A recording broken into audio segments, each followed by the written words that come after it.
हर हर महादेव। मेरा अहोभाग्य है कि मुझे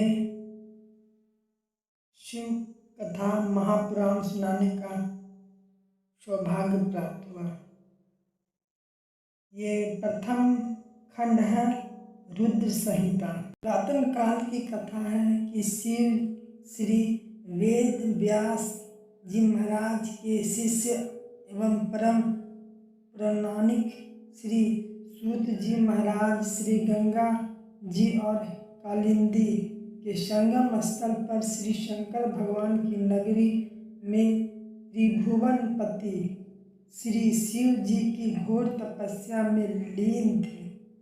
उसी समय वहाँ पर महर्षि शौनक जी अपने साथ अनेक ऋषियों सहित पधारे। वे श्री सूत जी महाराज को शिव की उपासना में मग्न देखकर अपने हृदय में अत्यंत प्रसन्न हुए और हाथ जोड़कर श्री सूत जी से प्रार्थना करने लगे, हे प्रभु दीननाथ, आप हमारी भाव बाधा दूर करो, हमारे अज्ञान का नाश करते हुए ज्ञान की चतुर्भुजाओं को खोलो। हमारा हृदय बड़े संशय से घिरा हुआ है। हे ज्ञानेश, आगे कलयुग आ रहा है जो घोर संकट का समय है। इस कलयुग रूपी अज्ञान में हमें मुक्ति का मार्ग बताएंगे। हम सभी ऋषिगण आपके चरणों के दर्शन करने के लिए आए हैं। सौभाग्यवश आपके दर्शनों को प्राप्त करके हम सुख का अनुभव करते हैं। हे ऋषिवर, इस समय अत्यंत भयानक पापयुक्त समय आ गया है और आगे भी इससे अधिक भयानक समय आने वाला है। हमें ऐसा जान पड़ता है कि कालीन काल में जीव घोर पापी हो जाएंगे। जीव अपने सत्य सनातन धर्म को छोड़कर अधर्म करने लगेंगे। वैदिक धर्मानुसार न चलकर निंदित कार्य करने लगेंगे, निंदा का पात्र बन जाएंगे। प्राणी असत्यवादी, धन के लोलुप, सत्कर्म रहित पाप कर्मों को करने लगेंगे और कलयुग का प्रभाववश आदमी जाति कर्मों को छोड़कर एवं जप तप तीर्थ आदि को भूलकर केवल अखंड को करने लगेंगे।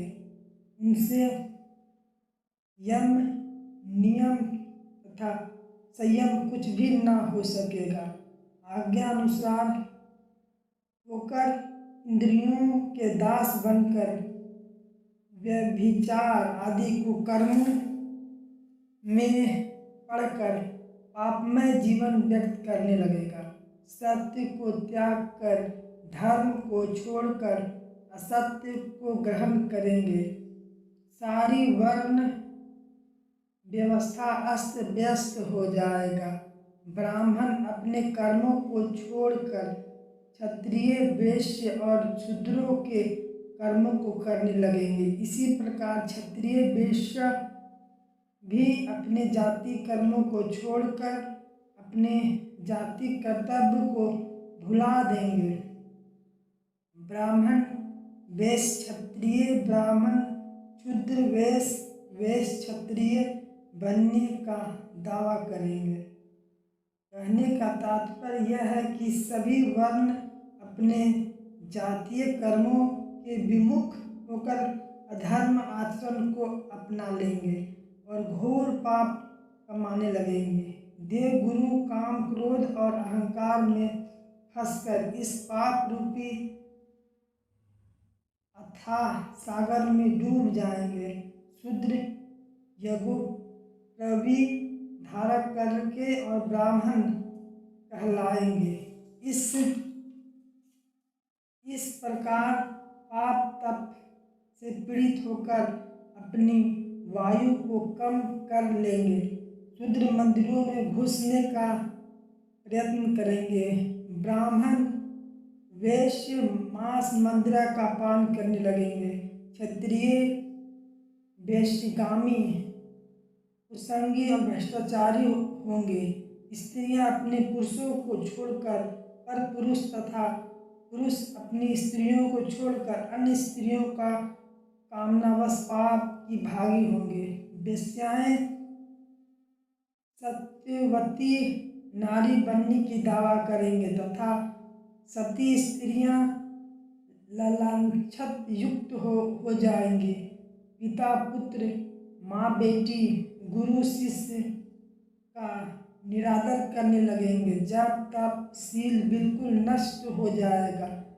पुरुष स्त्रियों को अपने भोग विलास की वस्तु समझकर उसका भोग करेंगे। ब्राह्मण केवल यज्ञोपरांत से माना जाएगा। चतुर व्यक्ति अपने दंभ तथा चालाकी से पूजे जाएंगे। श्रृंगार केवल काली पूजा की 3 सामग्री कंघा शीशा सुरमेदानी वाले को संवारना ही होगा। पाप कर्म अपने परिवार का पालन करने वाला ही व्यक्ति धनवान तथा बुद्धिमान समझा जाएगा। तीर्थ यात्रा करना पाप समझा जाएगा। इस कलयुग में असुरी प्रभाववश सज्जन पुरुष चिराग तले मिलना भी कठिन होगा। दुष्ट सज्जन दुष्ट समझा जाएगा। इस कारणवश हे प्रभु कलयुग में प्राणी मात्र सद्गति को किस प्रकार प्राप्त होंगे, इसलिए आप आपको अपने ज्ञान द्वारा हमारी मार्गदर्शन कीजिए जिससे हमारा तथा सभी मनुष्यों का कल्याण होगा। हे भगवान दयालु गुरु अपने शिष्यों से मूढ़ भी भेद नहीं छुपाते हैं, फिर आप अपने समान इस संसार का कोई दूसरों का उद्धार करने वाला है भी नहीं। आप भगवान श्री वेद प्रकाश जी महाराज के प्रिय शिष्य हैं।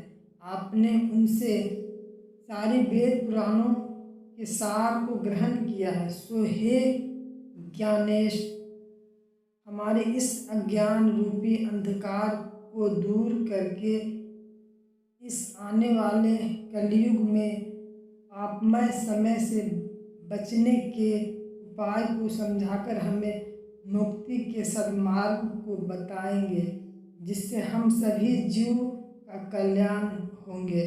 हे प्रभु हमारा इस संशय को दूर करो। ऋषियों की बात सुनकर परम पौराणिक श्री सूत जी महाराज अत्यंत प्रसन्न हुए और थोड़ी ही देर बाद भगवान श्री शंकर जी के चरणों का ध्यान छोड़कर शौनकादिक ऋषियों से कहने लगे, हे वत्स शौनक तथा अन्य ऋषिगण, आप धन है जो कि आप लोगों ने त्रिलोक जीव हितकारी अति उत्तम प्रश्न मुझसे किया है। सुनो, मैं आप सबको सम्मुख भगवान श्री शंकर जी की वह कथा कहूँगी जिससे श्रवण करने से मात्र ही कलिकाल में वो सभी पाप नष्ट हो जाएंगे। भगवान श्री शिव का यह चरित्र परमार्थकार वेदांतसार है। भगवान श्री शंकर जी के चरणों की प्रीति रखने वाला कलिकाल के सभी पाप से मोक्ष पा जाएंगे। मस्तिष्क पर भस्म का लेप करके भगवान श्री शंकर जी के शिवलोक का प्राप्त होगा। इसको नमस्कार करने वाला व्यक्ति पुत्र पुत्रों का सुख की भागी होगा। हे ऋषिगण, हे आप सब ध्यान पूर्वक सुनो। मैं आपके सम्मुख त्रिलोकपति भगवान श्री शंकर की वह कथा कहता हूँ जिसके श्रवण मात्र से ही कालिकाल की सारी बाधाएं ऐसे नष्ट हो जाएंगी जैसे गर्म तवे पर पानी का बूंद नष्ट हो जाता है। भगवान शंकर का यह चरित्र कलिकाल में वो सभी पापों को नाश करने वाला है।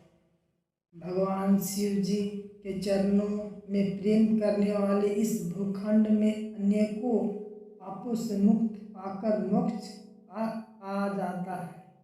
उसका यशगान करके लाखों मनुष्य का परम पद की प्राप्ति होती है। भगवान शंकर की भक्ति ब्रह्मघात, हिंसा, मदिरापान और व्रत तोड़ने इत्यादि के पापों से विमुक्त हो जाता है। अतः प्रत्येक मनुष्य को चाहिए कि वो इस संसार को दुख का रूप जानकर भगवान श्री शंकर जी का ध्यान करे। कमल के पत्तों पर जल के समान श्री भक्तों के पास आप भटकना भी नहीं पाते।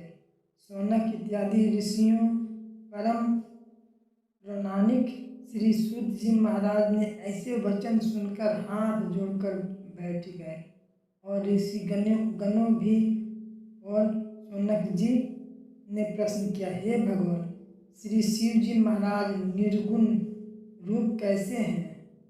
वह आप हमको समझाइए कि भगवान श्री शंकर जी इस संसार चक्र की रचना क्यों की तथा वो स्वयं कैसे उत्पन्न हुए? क्या संहार तथा प्रलय के समय भगवान शिव जी कैसे अवतार धारण करके अवतरित होते हैं? क्या कार्य करते हैं? और वो अपने भक्तों के वश में होकर कैसे भक्तों का कल्याण करते हैं? हे भगवान, आप गुरु कृपा से भूत, भविष्य तथा वर्तमान तीनों काल के विषयों में पूर्ण ज्ञानी हैं। हमारे माता पिता और गुरु आप ही हैं। इस संसार में आपके समान कोई दूसरा संयम आदि नियमों का पालन करने वाला नहीं है। अपने भगवान से सभी कुछ श्रवण किया, सौभाग्यवश हमसे हमारी भेंट हो गई है। बिना सौभाग्य के आपके दर्शन दुर्लभ है। हे प्रभु, आप कालिकाल में पापों को नाश करने वाले भगवान श्री शंकर जी की परम पावन कल्याणकारी कथा सुनाकर हमारी इस जीवन को सामर्थ्य कीजिए। आप मोचन हे जगत पिता, हमारा इस संकट से उद्धार कीजिए। पहला अध्याय भक्तों यहीं समाप्त हो गया। दूसरा अध्याय अगले वीडियो में। नमस्कार सब।